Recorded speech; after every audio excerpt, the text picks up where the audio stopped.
magandang araw sa inyong lahat. Narito muli ang ating latest updates kay Herlin Hipon na kung saan narito sa ngayon ang isa na naman sa mainit na pinag-uusapan ang iba't ibang pasabog o ang paandar ni Herlin Hipon sa kanyang panibagong transformation look.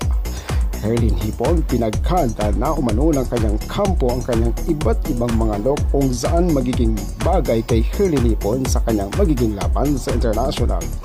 Narito sa ngayon ang isa sa pinag-uusapan ang iba't ibang mga look na pinag-uusapan kay Herlin Hipon. Narito, panoorin po natin. Ako si Colin TV.